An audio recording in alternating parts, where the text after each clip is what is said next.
Mas eu lembro que quando eu era moleque, eu frequentei um pouco a igreja dos Testemunhos de Jeová. Sim. E lá eles são bem categóricos em afirmar que a gente não deveria se envolver com política, né? Inclusive tem versículos da Bíblia que eles utilizavam falando nesse aspecto de cristãos não se envolver com as leis dos homens, uma coisa assim. Não me recordo muito bem, Sim.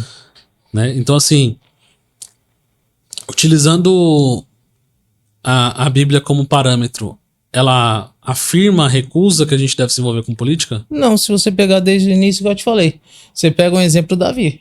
Davi foi rei, certo? Mas antes de Davi teve Saul.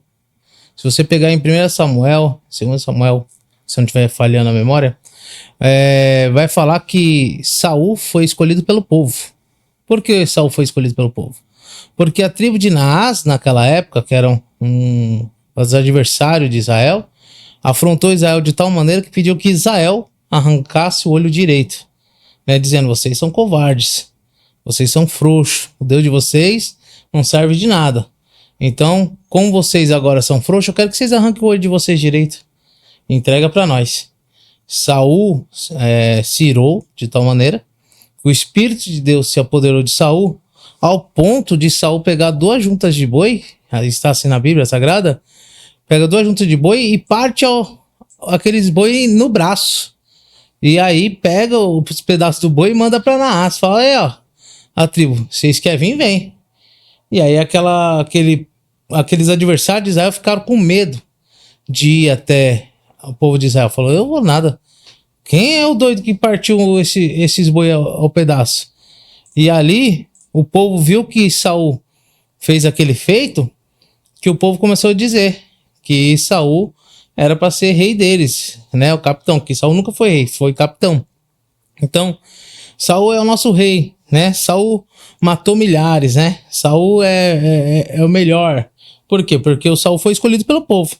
Lógico que logo depois Saul deixa de ouvir a voz do sacerdote Samuel, e aí quando ele para de ouvir a voz de Samuel, ele cai ali, né, nos erros, nas falhas. Até Samuel fala pra ele: ó, é melhor obedecer do que sacrificar. Você tá sacrificando demais, Saul. Esse sacrifício não vai gerar para você o resultado que você precisa. Para com isso, obedeça mais. Mas Saul não, desobedecendo até perder o espírito. E aí o Senhor levanta o rei de Israel, que seria Davi. Então, quando Davi é levantado por Deus. Saul é levantado pelos homens. Então, desde aquele período do Antigo Testamento, nós já vemos que o povo tem o direito de escolha. E a política é nada mais, nada menos do que direito de escolha, né? Entende? Entendi. Mas não tem, então, não tem um versículo na Bíblia dizendo que não é para se envolver na política. Não, de política, literalmente, O que não. existe são as crenças, né? Existe, na verdade, assim, eu acredito que existe doutrinas, né? Igual você acabou de citar uma religião aí, onde também eles afirmam que não pode se doar sangue, né?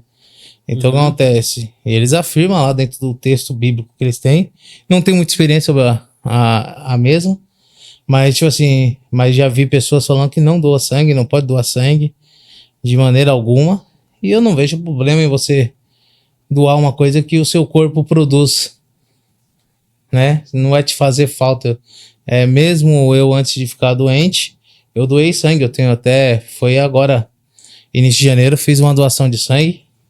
Eu tô bem, tô tranquilo aqui. Espero que o sangue ajude alguém. Se não ajudou, eu fiz a minha parte. Então, se você for olhar, hoje as igrejas têm muita doutrina. Mais a vontade do homem do que a vontade de Deus, muitas vezes, né? Porque se a vontade de Deus é escolher pessoas, né, de coração dado, que pregam o amor, que ame o próximo como a ti mesmo, por que não pode um homem de Deus, uma mulher de Deus, que ama o próximo como a ti mesmo, tomar o poder de uma cadeira, de um vereador, prefeito ou presidente? Acredito que é a vontade de Deus também. Ele quer estabelecer, ainda que esse Deus, né, desse século seja, né, como sabe a Bíblia, o mundo é do maligno. Ainda que o mundo seja do maligno, mas Deus ainda está no meio de nós, acredito isso. Boa resposta, boa resposta. Então, sim, devemos nos envolver Não. Os cristãos devem se envolver na política. Sim, com moderância, né? Porque, igual eu te falo, não adianta você. O cristão me envolve na política e tá envolvido nos escândalos da vida, né? Por favor. O que nós temos que fazer é. Juninho, você mesmo me conhece. E acho que já vai fazer o quê? Um ano e pouquinho, 2 anos. Uns 2 anos já, pô. Já. 2 anos. Então, tipo assim, você pode ver como é meu rastro de vida. Eu, tipo assim, envolvo na política, debato política, brigo, discuto, né? Quando tem que ser enérgico, somos enérgicos, mas nunca dei mau testemunho aí. Se achar mau testemunho de mim, nunca dei. Discussão, diálogo faz parte da política, debate faz parte. Alguns perdem a cabeça comigo. Se perder a cabeça, vai surtar, né? Porque, tipo assim, se eu descobrir o ponto fraco do ser humano, falar que nem baiano, tá me aperreando.